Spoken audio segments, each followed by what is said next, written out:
नमस्ते। मैं आप सबका स्वागत करता हूँ। मेरा नाम है विराट राठौर और मैं आईआईटी बॉम्बे से पास आउट हूँ। तो बच्चों, हमारा आज का टॉपिक है मोशन इन अ प्लेन। हमने पिछले लेक्चर में पढ़ा था, हमने बात की थी बच्चों स्केलर और वेक्टर क्वांटिटी के बारे में। हमने बात की थी वेक्टर की मल्टीप्लिकेशन को हम कैसे, अगर हम किसी एक कांस्टेंट से मल्टीप्लाई करें तो उसका रिजल्ट क्या होगा। हमने फिर बात की थी नल वेक्टर की, हमको कैसे एडिशन करना होता है। हमने देखा था ट्रायंगल लो ऑफ एडिशन। तो अभी हम बात करते हैं, चलिए बच्चों आगे बढ़ते हैं, जिसका नाम है बच्चों एडिशन और सब्ट्रैक्शन के बारे में हम बात कर लेते हैं कि हम एडिशन कैसे करेंगे और सब्ट्रैक्शन कैसे करेंगे वेक्टर्स के बारे में। The vector minus B is added to the vector A called R two is equal to A minus B. अगर बच्चों मैं माइनस बी वेक्टर जो है मैं ऐड कर रहा हूँ एक वेक्टर के अंदर, तो मैं क्या बोल सकता हूँ, आर टू मैं एक वेक्टर बोल रहा हूँ कि आर टू मेरा क्या है, ए माइनस बी वेक्टर है।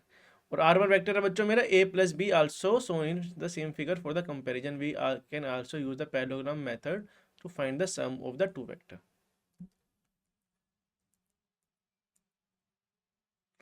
तो बच्चों जैसे मेरे पास बी वेक्टर है यहाँ पर और ए वेक्टर है बच्चों मेरे पास यहाँ पर, तो बच्चों क्या होगा, पैरेललोग्राम लो के अंदर ये होता है हमारा पैरेललोग्राम लो। हम क्या करेंगे, बी वेक्टर है मेरे पास, ए वेक्टर है, तो मैं ए वेक्टर के सामने ही एक पैरेलल वेक्टर बनाऊंगा बच्चों, और बी के साथ ही मैं क्या करूंगा, एक पी एस वेक्टर बनाऊंगा और मैं इनको ऐड कर दूंगा, और जो मेरा डायगोनल होगा बच्चों वो हो जाएगा मेरा रिजल्टेंट वेक्टर। ठीक है बच्चों।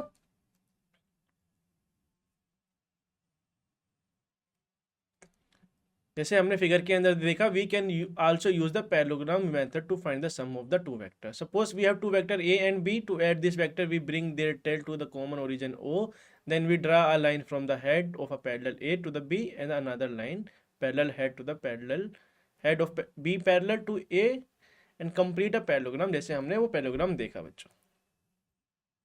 तो जैसे बच्चों देखो मेरे पास क्या है, ये मेरे पास है एक बी वेक्टर। बी वेक्टर बच्चों कैसे है, ये बी वेक्टर है बच्चों हमारा इस तरह पे, बी वेक्टर हो रहा है बच्चों हमारा ये। और अगर मैं एक माइनस से मल्टीप्लाई कर दूं, -1 से मल्टीप्लाई कर दूं उसको, तो वो मेरा सेम ही हो जाएगा वेक्टर, पर जो उसका डायरेक्शन हो जाएगा वो हो जाएगा बच्चों मेरा अपोजिट। ठीक है। तो मेरे पास ये है ए वेक्टर और ये है मेरे पास बच्चों बी वेक्टर। तो हमें पता है बच्चों ट्रायंगल लो से हमको पता है कि जो हम इसका तो तीसरी साइड बनाएंगे इसकी, वो हो जाएगा बच्चों मेरा रिजल्टेंट। और उसको मैं क्या लिखूंगा, अगर ये मेरा ए वेक्टर है और ये मेरा बी वेक्टर है, तो ये बना रहे हैं बच्चों एक ट्रायंगल, और तो ये हो जाएगा बच्चों मेरा ए प्लस बी वेक्टर। उसी तरह से बच्चों ये है मेरा ए वेक्टर और ये मैंने क्या किया था, ये मैंने बनाया था बच्चों माइनस बी वेक्टर, जो कि जिसका मैग्नीट्यूड तो सेम था बी के रिस्पेक्ट में, पर इसकी डायरेक्शन जो थी वो थी रिवर्स, मतलब वो थी अपोजिट डायरेक्शन में। तो माइनस बी और ए। तो बच्चों मैं क्या देखूंगा यहाँ पर मेरे पास क्या हो रहा है, अगर मैं तुमको अच्छे से दिखाऊं ये बताऊं, तो मेरा क्या है इसके अंदर कि मेरा ये ए वेक्टर है और बी वेक्टर है, ये क्या कर रहे हैं, ये अगर मैं एक लाइन और ज्वाइन कर लूँ तो ये भी तो मेरा बच्चों एक ट्राइंगल बन गया। और ये मेरा ट्रायंगल बन गया तो बच्चों, तो जो मेरा ये वेक्टर बनेगा बच्चों ये वाला, ये क्या हो जाएगा, आर वेक्टर हो जाएगा, और उसको मैं क्या लिखूंगा, ए माइनस बी वेक्टर। क्यों, क्योंकि ये है मेरा ए और ये है मेरा माइनस बी। ठीक है बच्चों। और इस तरह से हम यूज करते हैं बच्चों पैरेललोग्राम।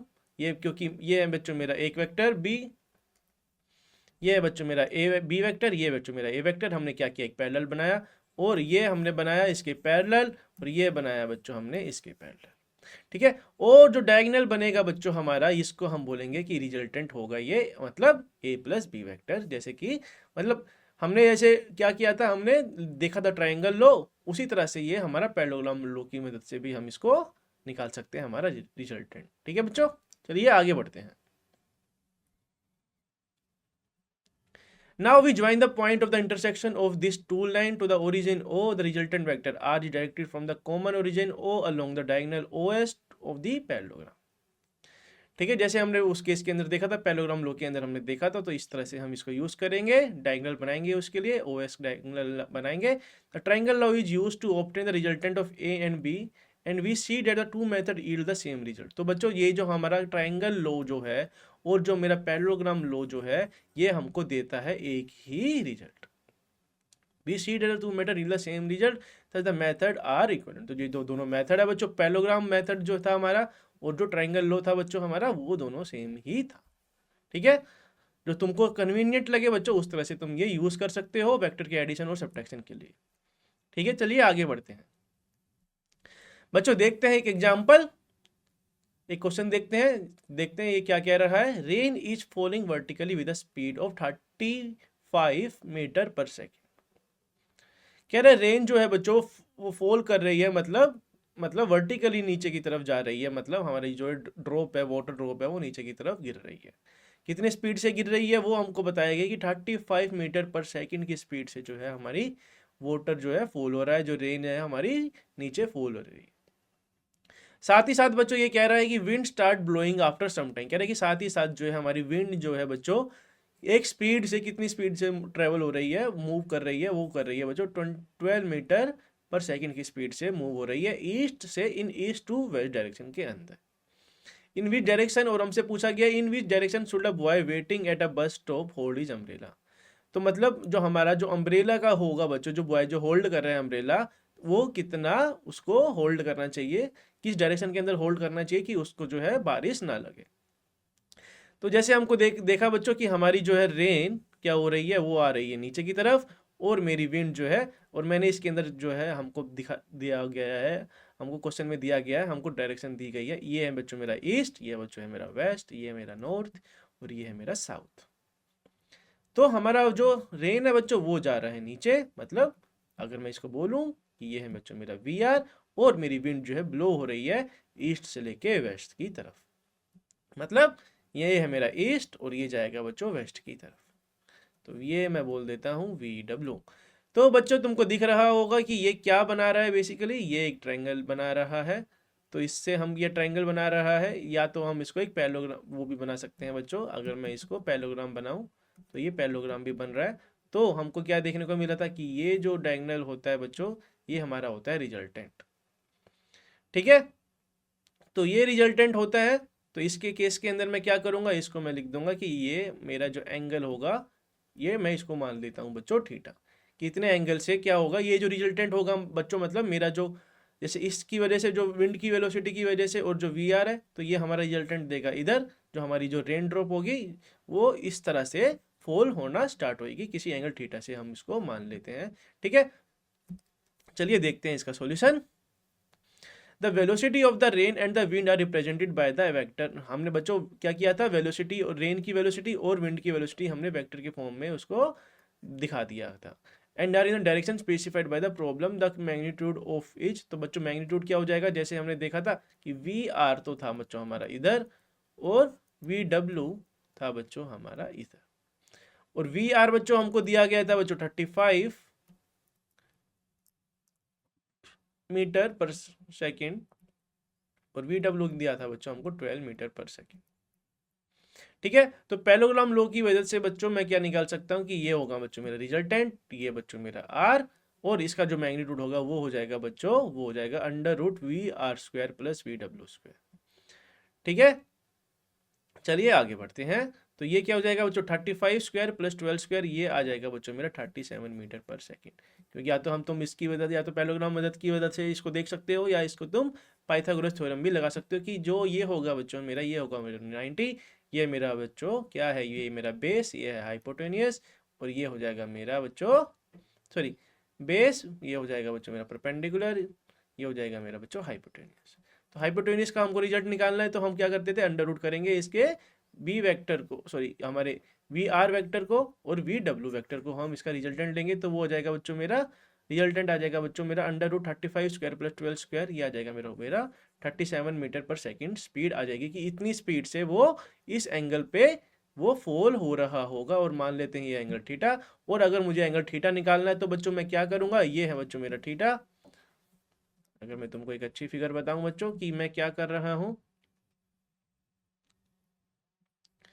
कि मेरा जो है इस तरह से जा रहा है बच्चों वी आर, और मेरा वी डब्ल्यू जा रहा है बच्चों इधर है इस तरह से, और रिजल्टेंट आ रहा है बच्चों मेरा इधर, ये मैं बोल देता हूँ आर, और मैं मान लेता हूँ कि ये एंगल थीटा है। तो हमको क्या करना है, ये ही बताना है हमको एंगल थीटा क्या हो जाएगा।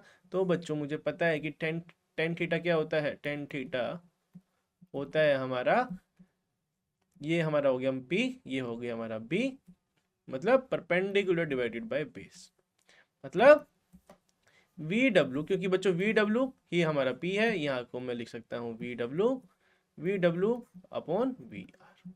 ठीक है, तो यहाँ से मैं tan थीटा की वैल्यू निकाल सकता हूँ बच्चों। ठीक है, तो V W by V R, V W हमको पता है वो है 12 और वी आर है हमारा बच्चों 35। तो इसको तुम कैलकुलेट करोगे तो tan थीटा की वैल्यू आएगी हमारी 0.343।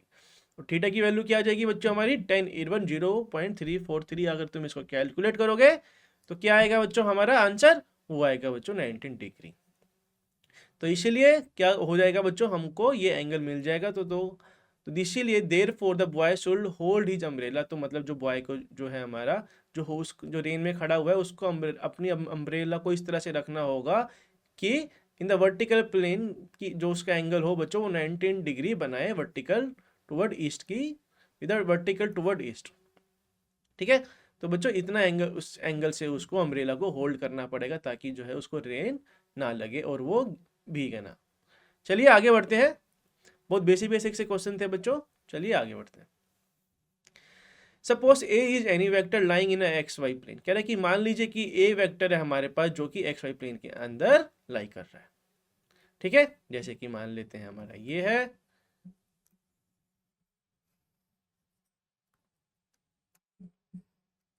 ये है मेरा बच्चों ए वेक्टर मान लिया मैंने इसको। In x Y plane draw two lines from the head of a perpendicular to x and y axis. कह रहा है कि दो लाइन बनाइए बच्चों फ्रॉम दी हेड, हेड से, ये है मेरा हेड। तो बच्चों ये किया कैसे हो जाएगा, ये हो जाएगा बच्चों ऐसे। फिर ये है मेरा, ये कह रहा है कि इधर बनाइए परपेंड the two line from the head a perpendicular to the x axis. X axis के वो होना चाहिए बच्चे ये परपेंडिकुलर। अगर मैं देखूं इसकी फिगर तो इस तरह से कुछ हमारी परपेंडिकुलर करना है बच्चों हमको एक्स एक्सिस के और वाई एक्सिस के। ठीक है, ये मेरा बच्चों, तो ये हमको क्या बताएगा बच्चों कि हमने क्या किया, एक हेड के ऊपर इसके एक्स एक्सिस और वाई एक्सिस को हमने डिफाइन कर दिया। और वी है vector a1 and a2 such that a1 और a2 जो है, ए वेक्टर जो है बच्चों हमारा a और a1 प्लस a2 से बन के मिल रहा है। ठीक है, और a1 वेक्टर जो है बच्चों हमारा वो क्या है, पैरेलल है। अगर ये है मेरा a1 और ये है बच्चों मेरा मान लेते हैं a2। a1 जो है बच्चों हमको क्या दिया गया, a1 हमको दिया गया है वो है पैरेलल एक्सिस के, मतलब वो वेक्टर हो जाएगा बच्चों इस तरह से। और a2 बच्चों हमारा हो जाएगा इस तरह से। तो a1 को मैं क्या लिख सकता हूँ बच्चों, a1 जो है बच्चों हमारा उसके अंदर रहेगा बस x कॉम्पोनेंट, y कॉम्पोनेंट उसके अंदर नहीं रहेगा। तो a1 को मैं लिख सकता हूँ a x i कैप, क्योंकि x डायरेक्शन के अंदर अगर हमको पोजीशन डिफाइन करनी होती है तो बच्चों हम i कैप का यूज करते हैं। ठीक है, तो a1 को मैं लिख सकता हूँ a x i कैप, जो कि ax जो है बच्चों हमारा एक रियल नंबर है और i कैप बच्चों हमको बता रहा है कि वो x डायरेक्शन के अंदर है। यह एक मेरा वेक्टर a1 वेक्टर, और a2 वेक्टर बच्चों मेरा क्या है, वो पैरेलल है बच्चों किसके, y एक्सिस के। ये मेरा बच्चों y और ये है बच्चों मेरा x। a2 मेरा पैरेलल है बच्चों y एक्सिस के, तो मैं उसको क्या लिख सकता हूँ, उसको मैं लिख सकता हूँ a1 is equal to A Y J cap, जिसके अंदर ए वाई जो है बच्चों मेरा एक रियल नंबर है, जैसे ए एक्स हमारा एक रियल नंबर है, एक नंबर है, जो कि क्या हो जाएगा बच्चों हमारा जे कैप के अंदर। जे कैप हमको क्या बताता है कि ये वाई एक्सिस के टुवर्ड है, मतलब पैरेलल है ये वाई एक्सिस के। चलिए बच्चों आगे बढ़ते हैं।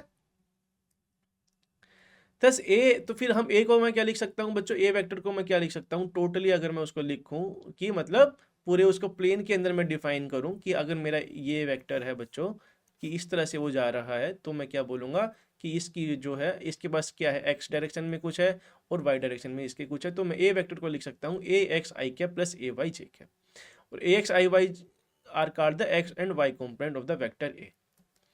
ठीक है बच्चों, कि ये है मेरा बच्चों वेक्टर और ये क्या है मेरा है बच्चों एक्स वाई प्लेन, ये है बच्चों मेरा वाई और ये है मेरा एक्स। ठीक है, तो इसको मैं डिफाइन कर रहा हूँ बच्चों ए वेक्टर, जिसको मैं लिख सकता हूँ ए एक्स आई कैप, क्योंकि हम देख सकते हैं कि ये एक्स कंपोनेंट के अंदर भी इसका कुछ पार्ट है और वाई कंपोनेंट के अंदर भी इसका कुछ पार्ट है। जैसे ये बढ़ता रहेगा तो एक्स कंपोनेंट और वाई कंपोनेंट जो है चेंज होते रहेंगे उसके रिस्पेक्ट में। x and y are called the x and y component of a. From the trigonometry we get ax equal to a cos theta and ay is equal to a sin theta.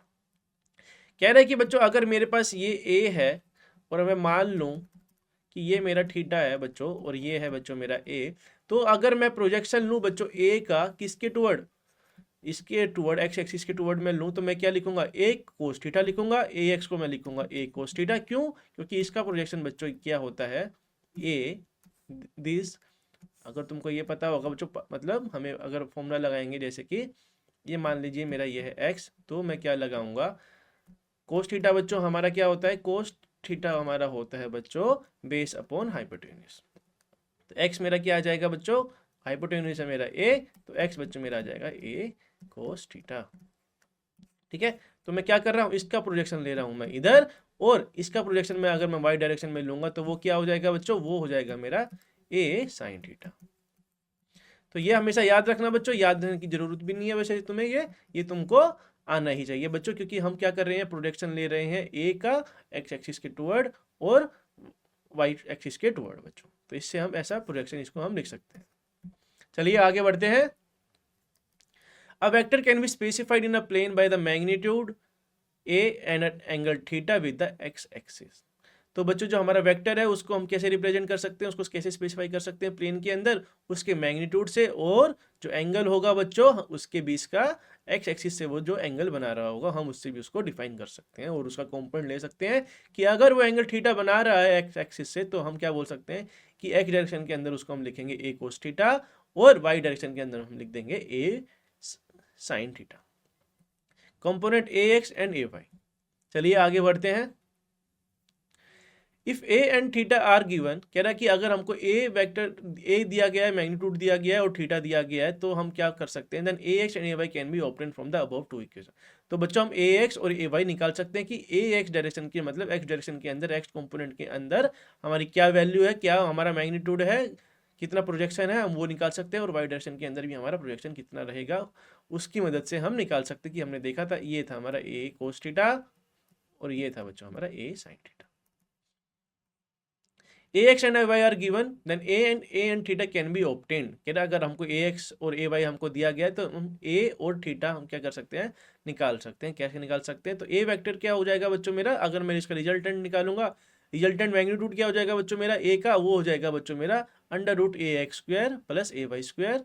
क्यों हो जाएगा बच्चों, क्योंकि हमने देखा था ये पहले ही केस के अंदर कि हमारा मैग्नीट्यूड जैसे कि ये है मेरा a वेक्टर, ठीक है बच्चों, तो इसका जो जैसे ये एक्स डायरेक्शन के अंदर है और ये वाई डायरेक्शन के अंदर है, तो मुझे अगर मैं मतलब मैं ट्राइंगल लो लगाऊं तो मैं क्या लगाऊंगा, ये मेरा पाइथागोरस थ्योरम में लगाऊंगा, तो इसका मैग्नीट्यूड आ जाएगा इसके और इसके अंडर रूट से।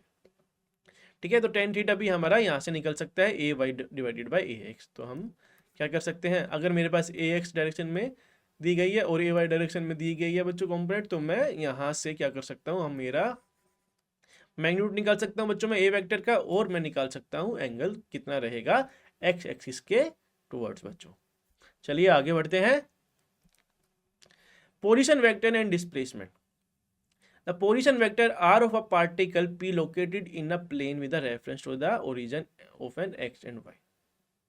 बच्चों जो हमारा पोजीशन वेक्टर होता है, ये अगर मेरा एक पोजीशन वेक्टर है पी, तो मैं इसको अगर मैं लिख रहा हूँ बच्चों, मान लीजिए कि एक्स और वाई है ये, ठीक है, ये एक्स और वाई प्लेन है हमारा, ये है वाई प्लेन और ये एक्स प्लेन। तो मैं इस पोजीशन वेक्टर को मैं कैसे डिफाइन करूंगा, इसको मैं डिफाइन कर सकता हूं बच्चों कि एक्स एक्सिस टूवर्ड वाई, की एक्स एक्सिस में कितना है ये, ठीक है, ये मान लीजिए एक्स है मेरा एक्स कोमा जीरो, और ये है बच्चों मेरा जीरो कोमा वाई। तो मैं देखूंगा मैग्नीट्यूड कितना है, इसका पोजीशन कितना है, वो है बच्चों एक्स कोमा जीरो पर, मतलब एक्स एक्सिस के टुवर्ड, तो मैं क्या लिख दूंगा एक्स आई प्लस वाई जे कैप, कि एक्स एक्सिस में कितना है, इसका एक्स है, और वाई एक्सिस में कितना है, इसका वाई मैंने माना है। तो मैं पोजीशन वेक्टर कैसे डिफाइन कर लूंगा, मैं पोजीशन वेक्टर डिफाइन करूंगा एक्स आई कैप प्लस वाई जे कैप। बच्चों बेसिकली क्या होता है कि हम क्या करते हैं, ये कह रहा है हमसे जो पोजीशन वेक्टर है, vector R of a particle located in a plane with reference to the, ये कह रहा है कि हमको एक रेफरेंस लेना पड़ता है एक ओरिजिन का। ये ओरिजिन का हमने रेफरेंस लिया, तो बच्चों मैं जैसे कि अगर मैं तुमको बताऊं, ये कह रहा है बच्चों कि ये है बच्चों मेरा एक प्लेन, और मान लीजिए ये है मेरा, अगर मेरा कोई ए वेक्टर है बच्चों इस तरह से, सॉरी, अगर मेरे पास कोई पॉइंट है बच्चों यहाँ पर, पॉइंट है x, y। ठीक है, और ये है बच्चों मेरा ओरिजिन। और अगर मुझे इसका जो है क्या बताना पड़ेगा, इसका पोजीशन वेक्टर बताना पड़ेगा, तो पोजीशन वेक्टर जैसे कि ये p को मैं कैसे डिनोट करूंगा, p को मैं डिनोट करता हूं बच्चों, पोजीशन वेक्टर बेसिकली क्या होता है, दो हमारे पोजीशन के बीच का क्या होता है, वो होता है सब्ट्रैक्शन। जैसे कि x ये है और ये है बच्चों मेरा 0,0, तो ये इसको मैं कैसे डिफाइन कर सकता हूँ, इसको मैं डिफाइन कर सकता हूँ x माइनस 0 आई कैप प्लस y माइनस 0 जे कैप। क्योंकि मैं क्या कर रहा हूँ बच्चों, मैं ले रहा हूँ किसके रिस्पेक्ट में, किसको रेफरेंस, किसको ले रहा हूँ, मैं ओरिजिन को रेफरेंस ले रहा हूँ, क्योंकि ये ओरिजिन होता है बच्चों हमारा 0,0, तो p को मैं डिनोट कर सकता हूँ इस तरह से x आई कैप प्लस y जे कैप। ठीक है बच्चों, तो हम ले रहे हैं इसके अंदर ओरिजिन को एक रेफरेंस एक्स वाई प्लेन के अंदर। तो आर वेक्टर को मैं क्या लिख सकता हूँ, एक्स आई कैप प्लस वाई जे कैप, फिर X and Y component of R along X, जो एक्स है बच्चों मेरा वो कंपोनेंट है आर का एक्स के अलोंग, और वाई को वाई एक्सिस, और simply they are coordinates of the object. या तो हम इसको बोल सकते हैं ये जो कोऑर्डिनेट्स है बच्चों मेरे, ये पॉइंट है, इसको भी मैं इस तरह से इसको बोलता हूँ कि एक मेरे कोऑर्डिनेट्स है, पॉइंट है, कि हम किसी मतलब पोजीशन को कैसे डिफाइन करते हैं एक प्लेन के अंदर, ग्राफ के अंदर। ठीक है बच्चों, चलिए आगे बढ़ते हैं। Suppose a particle move along the curved path shown by the thick line at p and p dash at time t and p dash and then the displacement vector is।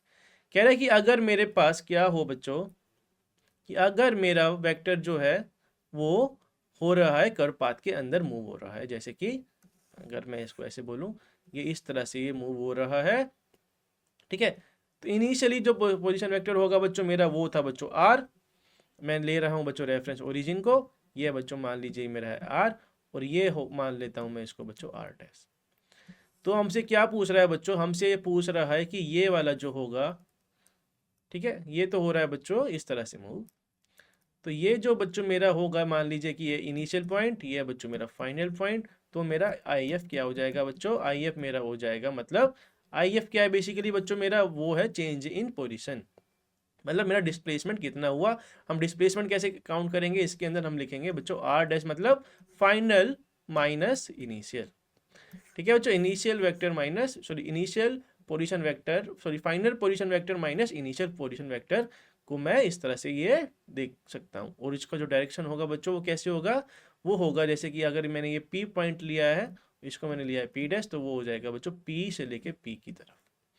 ठीक है बच्चों, तो इस तरह से हम क्या करते हैं, डिस्प्लेसमेंट वेक्टर को करते हैं डिनोट। चलिए आगे बढ़ते हैं। तो we can write equation in the component form, तो हम मैं लिख सकता हूँ बच्चों कॉम्पोनेंट फॉर्म के अंदर, कि कैसे लिख सकता हूँ कि एक्स आई कैप प्लस वाई, कि मेरा जो है, अगर मान लीजिए कि ये है मेरा प्लेन, ये है मेरा बच्चों मान लीजिए कि इनिशियल पॉइंट, और ये बच्चों में है मेरा एक्स वाई, ये है पी, और ये है बच्चों मेरा क्यू, और ये मान लेता हूँ मैं एक्स डैश और वाई डैश, पोजीशन पे ये आ गया। तो हमको क्या निकालना है, कि हमको निकालना है इसके पोजीशन वेक्टर, हमको निकालना है पी क्यू वेक्टर हमको निकालना है, क्योंकि जो है कि हमारा एक डिस्प्लेसमेंट वेक्टर है।